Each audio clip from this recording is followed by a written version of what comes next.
Muito bom, estamos aqui iniciando esse curso intensivo com muita satisfação. É um curso que a gente preparou com muito carinho.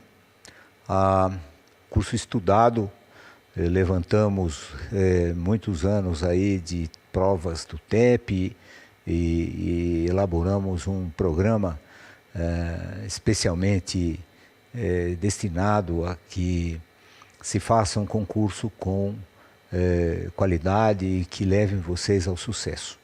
É óbvio que não depende só da gente, o curso foi elaborado, estruturado, mas depende muito também da atuação de vocês. Nós vamos iniciar conversando sobre as bases fisiopatogênicas dos agravos de um modo geral, que se chama resposta inflamatória.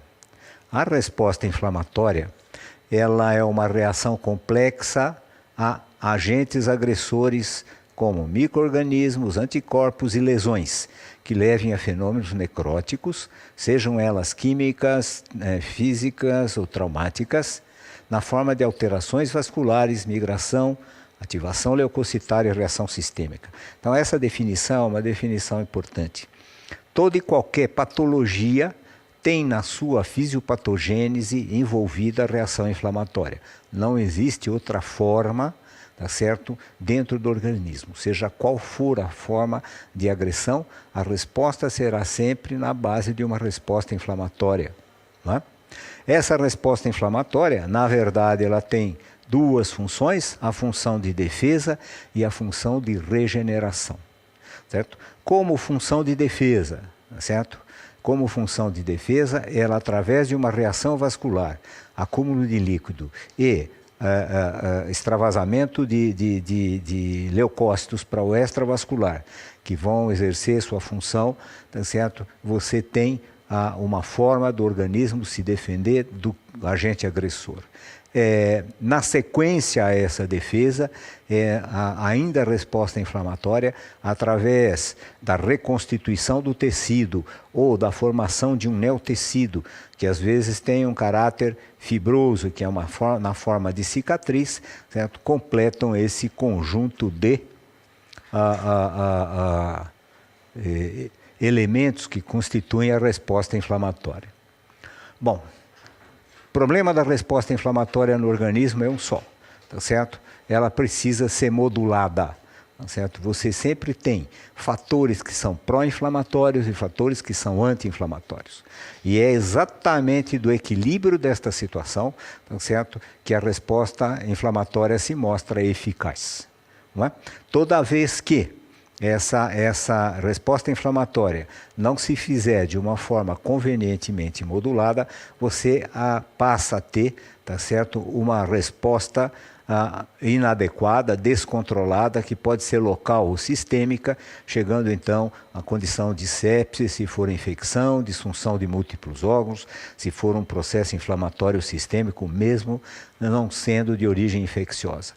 Em contrapartida, ainda nas formas prolongadas, tá certo, de processo inflamatório não coordenado, surgem as doenças crônicas, febre reumática, artrite reumatoide, todas as alterações que você vai encontrar na fibrose cística, tá certo, na diminuição da mobilidade das diferentes articulações, tá certo, em doenças reumáticas, tá certo?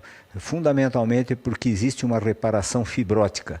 Não existe a reposição do tecido normal, mas sim de um tecido fibroso naquela região. Então, dessa modulação da resposta inflamatória que se espera, na verdade, uma resposta adequada do organismo. E o exemplo mais típico e mais característico dessa situação é a infecção meningocócica. Eu posso entrar em contato com o meningococo e simplesmente fazer uma colonização. Posso entrar em contato com o meningococo e fazer uma meningite. E o mesmo meningococo pode me levar a uma meningococcemia e me matar em 6 horas. Bom, o que mudou? Foi o meningococo? Não. não foi o meningococo. O meningococo, quando ele adentra ao organismo, ele acaba estimulando uma resposta inflamatória.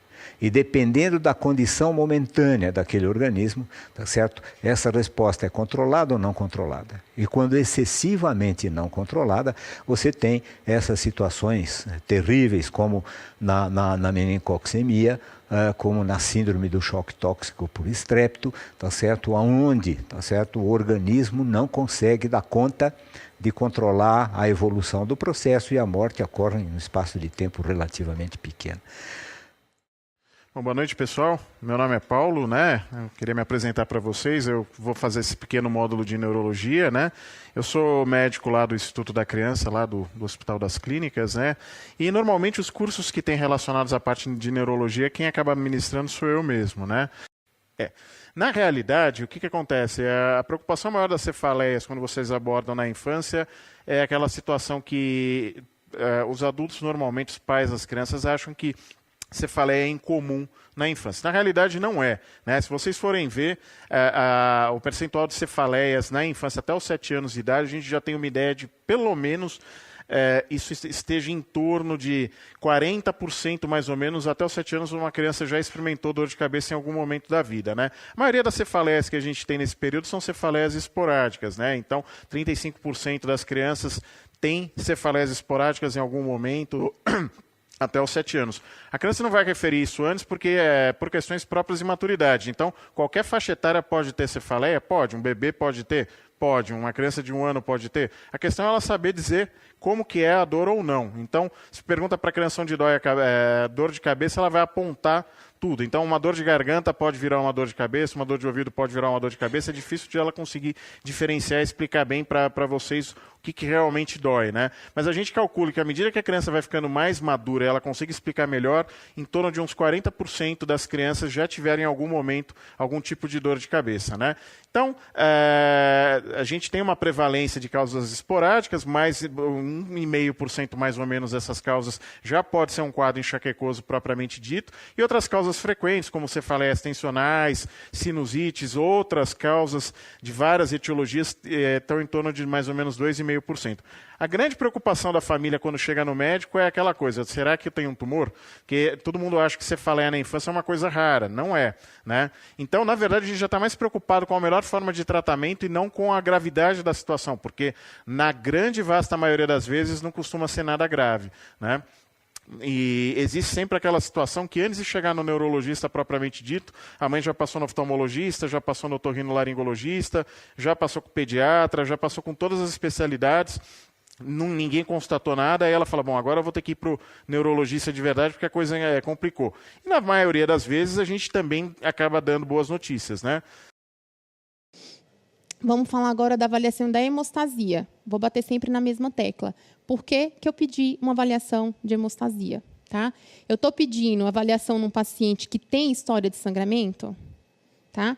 Eu estou pedindo num paciente que tem história de trombose e eu quero investigar?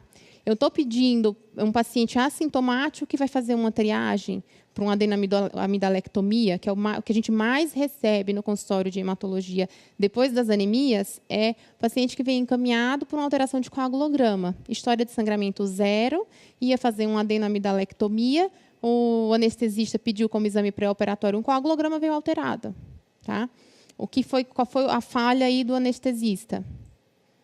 Ele não repetiu o exame, ele não avaliou em que condições esse exame foi realizado. Então, às vezes, a criança colheu no posto de coleta, lá da Unidade Básica de Saúde, que o motoboy vem buscar todos os exames no final do dia, leva para o laboratório de referência, que vai manipular essas amostras no dia seguinte. E aí eu já tive alteração do material, não é porque o laboratório é ruim, nada disso, mas a técnica vai ser prejudicada porque o meu armazenamento e o meu transporte foi inadequado. Tá? E o coagulograma, para quem nunca viu fazendo, é um exame simples, porém chato. Tá? Porque a gente trabalha com ativação. Então, a gente tem várias etapas no processo de coagulação. O próprio contato do material com as paredes do tubo pode desencadear a formação do trombo dentro do meu tubo de ensaio. Tá? Você está avaliando um paciente que não tem sintoma nenhum e você está recebendo ele com o resultado de exame que alguém pediu numa triagem, Ou o paciente está num centro cirúrgico, um sangramento maciço, que não tinha história prévia nenhuma de sangramento e desenvolveu aquilo no momento de um trauma, de um procedimento mais invasivo. Tá? Então, o que a gente tem que lembrar quando a gente olha um hemograma? É que o sistema hemostático é uma coisa deste tamanho. Tá? Tem inúmeros fatores envolvidos, que não só os fatores de coagulação. Tá? Eu tenho fatores relacionados ao endotélio vascular, eu tenho fatores relacionados à plaqueta, e aqui vale lembrar que não é só o número da plaqueta, mas a função plaquetária. Então, a gente tem inúmeras doenças que cursam com sangramento com plaquetas normais, que elas estão associadas a distúrbio de função de plaqueta. E não adianta eu ficar colhendo hemograma com plaqueta normal se eu não avaliar a função plaquetária com exames específicos. Tá? Os fatores de coagulação e o sistema fibrinolítico e a presença de anticoagulantes naturais, que também podem ser, pode acontecer até de maneira transitória, surgimento de anticorpos pós-infecção ou em vista de doenças autoimunes. Tá?